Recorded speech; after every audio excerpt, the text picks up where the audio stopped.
Hello, everybody. Uh, Welcome to my review of Olympus Has Fallen, the latest action movie release. It was released a couple days ago, and I did see it opening night.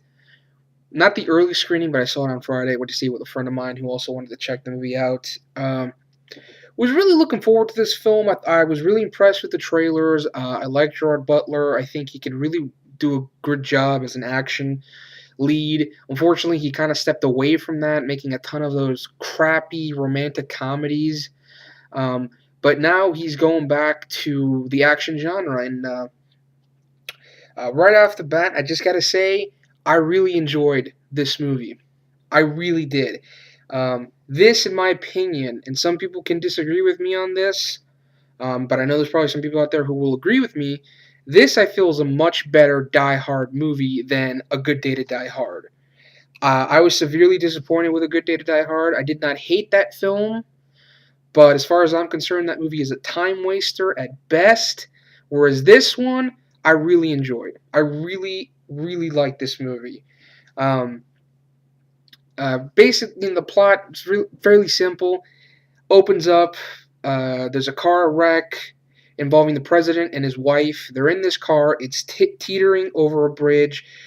Gerard Butler, who's not only a Secret Service agent, but he's also a best friend to the president, and he's also friends with his son. He gets the president out of the car, but unfortunately, he's unable to save the first lady, and the car tips over the bridge and crashes into, I believe it was a frozen lake, and she ends up dying. Months later, Mike Banning, Gerard Butler, he's now been demoted from protective detail to the U.S. Treasury. He's got a desk job. He's bored. He's living with the guilt of being unable to save the First Lady. And then one day, the day that the South Korean Prime Minister and his security team are coming to visit the president, played by Aaron Eckhart, a group of heavily armed, well organized North Korean terrorists storm Washington, shoot their way through the Secret Service, through police officers, and enter the White House. But at the same time, Mike Banning, Gerard Butler, enters the White House, sneaks through all the other North Korean terrorists, and proceeds to take out the terrorists one by one, stop stop their big plan, and possibly save the United States from a nuclear catastrophe. Um, and the film goes from there. I don't really want to give away a whole lot. There might be a couple minor spoilers because I want to talk about some of the dialogue that was said. Um, but overall, this movie was just a lot of fun. It definitely felt a little old school. It felt, a lot of people are saying it felt like a 90s action film. Definitely can see that it's definitely got that tone to it. And George Butler's great in this movie. I mean, he's a fucking badass. I mean, he just doesn't give a fuck. He's knocking people down. I mean, the first guy he kills, he just fucking shanks the guy to death. There's a lot of scenes in this movie, people getting their heads blown off. I mean, this movie is very worthy of the R rating, which I was glad this movie was rated R because it's much appreciated. We don't get enough R-rated action movies these days. Um, Unfortunately, I'm pretty sure this movie is probably going to flop because R-rated action movies don't make that much money anymore. I mean, if it's successful, great, but these days the R-rated action movie really doesn't make any money. Um, but I'm glad they went with an R rating because it was great because there's a lot of shots of people getting their heads blown off. The action in the film is not as big as, say, the action in A Good Day to Die Hard, but I feel this. I like this a lot more. It's much more, I guess you could say, a little bit more vicious in a way because Gerard Butler doesn't pull any punches. I mean, there's a scene in this movie where he knocks out these two guys, ties them both up, and he's trying to get information out of them.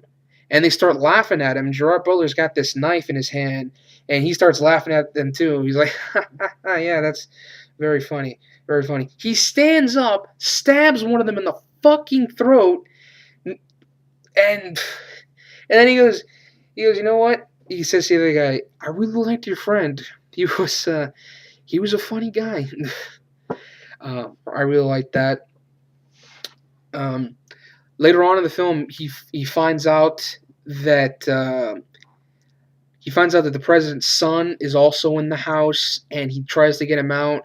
I know some people complain that they didn't really do a whole lot with the whole president's son being there, but I actually appreciated that. I liked that they didn't go for the whole cliche, the terrorists take his son and they use him to, against Aaron Eckhart. I actually like the fact that Gerard Butler gets him out of the house so he doesn't have to worry about him throughout the rest of the film.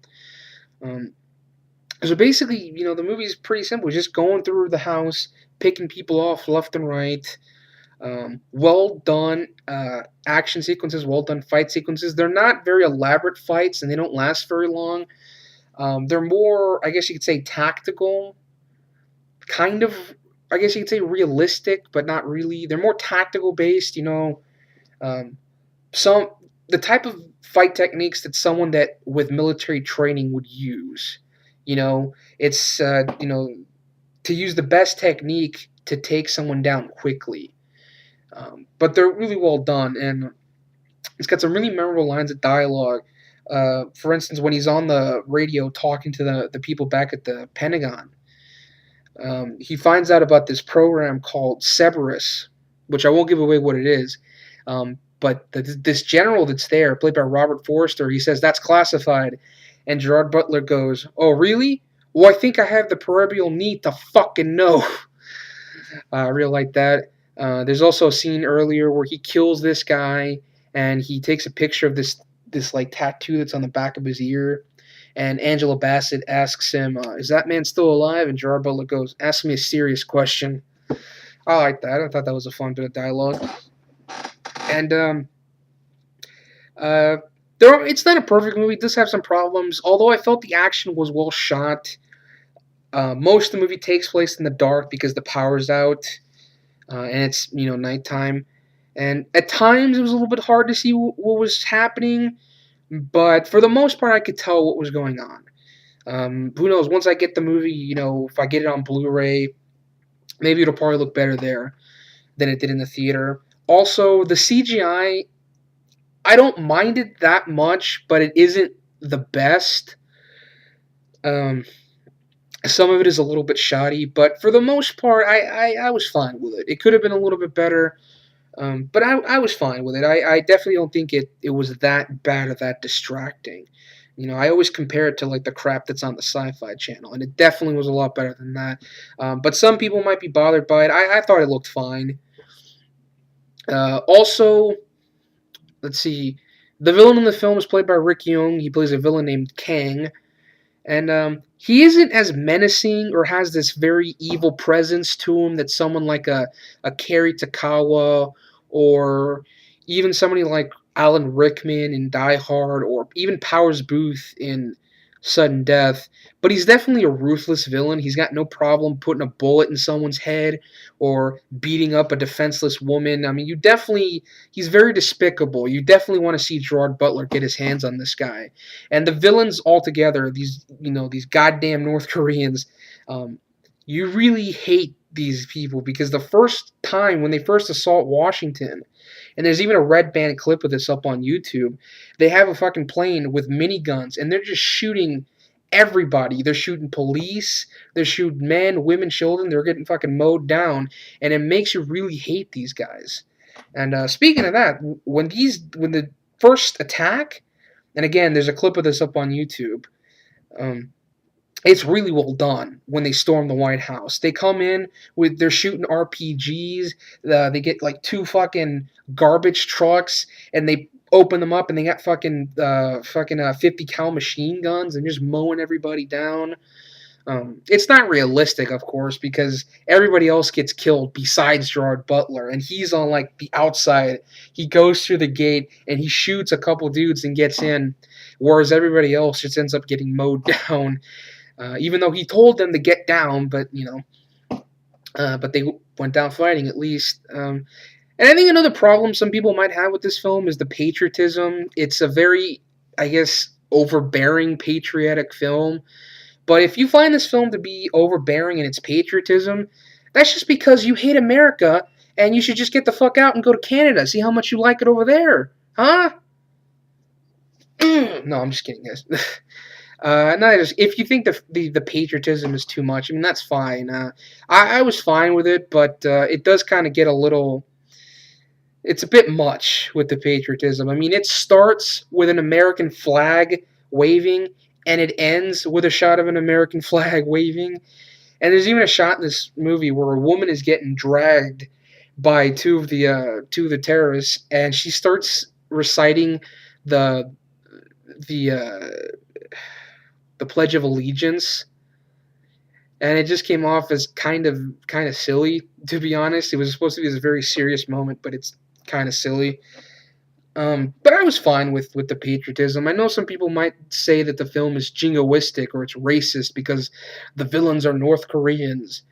Um, but it's not like it's not true. It's not like North Korea, you know, loves us. They don't. They have said it many times. They are our enemies, and if we were not there protecting uh, the border, they would have invaded South Korea by now and taken it over. It's like if a movie's villains are Muslims. It's not like there aren't Muslim terrorists. That doesn't mean that the movie's racist or that it's jingoistic, which I believe that means fear of foreigners. They're just taking stuff from real life and using it in a movie. That's all it is. Uh, but overall, this was just a fun movie. Unfortunately, people like Aaron Eckhart and Morgan Freeman, they're basically just sort of there. There's really not a whole lot for their characters. They're kind of throwaway roles. Aaron Eckhart spends most of the film just sort of tied up, saying stuff like "We don't negotiate with terrorists," and that's pretty much the extent of his character, unfortunately. But the star of this film is Gerard Butler. Man, he really kicks a lot of ass in this. It's not my favorite film from his. My favorite will always be 300. I love 300. Ever since I saw that film in the theater, I've been a fan of it. And I would say I like it a little bit more than Gamer, but Gamer I've only seen once, and I thought it was okay. I've got the DVD, but I'd like to see it again.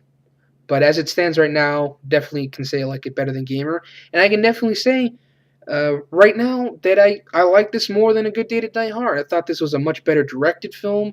I got more into this film. The villains, although not spectacular, I guess you could say, more invested in the villains. Because because the villains in A Good Day to Die Hard were completely throwaway characters, whereas here, I really, and not that that's a big deal. The villains don't always have to be great for a movie like this to work. But because the villains in this were a little bit better, you really hate Rick Yoon's character. He's an evil motherfucker, and you really want to see Gerard Butler get his hands on this guy. And when he does, I was really satisfied with the way he died at the end. Some people might be disappointed with that, thought it would be too quick, but considering the circumstances, I think he needed to be quick. If you've seen the film, you know what I'm talking about.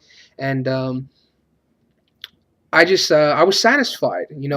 When John McClane and his son got the villains in the end of A Good Day to Die Hard, like whatever, whatever. It didn't really matter. When Gerard Butler got his hands on Rick Yoon, and he finally took him out in the end, and the movie ended, I walked out of that theater feeling very satisfied and wanting to really see this movie again. Whereas with A Good Day to Die Hard, I walked out feeling like, oh, well, that sure was a movie. But this, in my opinion, is a better film.